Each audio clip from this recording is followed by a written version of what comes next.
Have you ever had a hard time making a tough decision?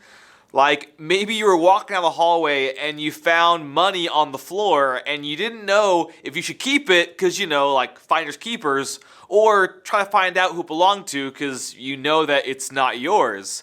Or maybe a friend asked you if they looked good and you didn't know if you should be honest or not hurt their feelings. Or maybe your parents blamed one of your siblings for something that you did and you didn't know if you should correct them or just let things happen. When it comes to decision making, knowing what to do in the moment isn't simple. Sometimes the right thing isn't always obvious, or just when the right decision is really tough to make.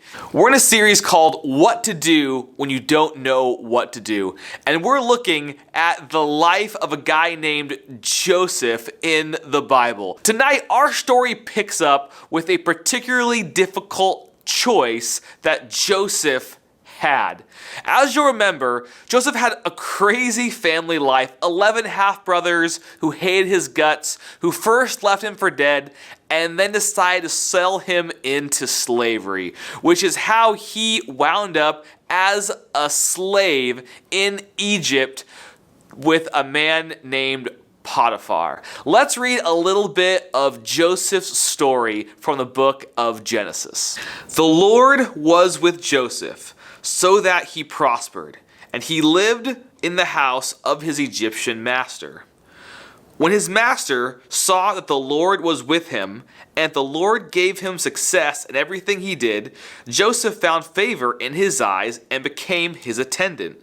Potiphar put him in charge of his household, and he entrusted to his care everything he owned. So Joseph has it pretty good. Even though he's a slave, he is respected and he's entrusted with almost everything that the master owns. Now, Joseph was well built and handsome. I like how the Bible just points out here, they're like, yeah, Joseph, he's hot, well built and handsome. And after a while, his master's wife took notice of Joseph and said, "Come to bed with me." His master's wife tries to seduce him. And here's the thing. As a slave, Joseph technically has to do whatever his masters say he should do, but he also knows this is not right. But he refused. And though she spoke to Joseph day after day, he refused to go to bed with her or even be with her. Ultimately, Joseph does what he knows is right. And guess what? It landed him in prison. See, Joseph wasn't concerned about what the outcome of his decision was. Instead, Joseph did what was right and left the outcome up to God. The word we'd use here for Joseph is integrity. Integrity means being the kind of person who does what's right, regardless of the outcome and regardless of who is around. All of us are faced with decisions almost every day of what choice are we going to make in this situation? Are we gonna do what we know is right? Are we even gonna try and think about what the right decision would be? Or are we more worried about what the outcomes of those decisions are? Whatever situation we find ourselves in, we can make the choice that even when we don't know what to do, we do the next right thing. That means acting with integrity no matter who's looking. It means doing the godly thing even if it doesn't benefit us immediately.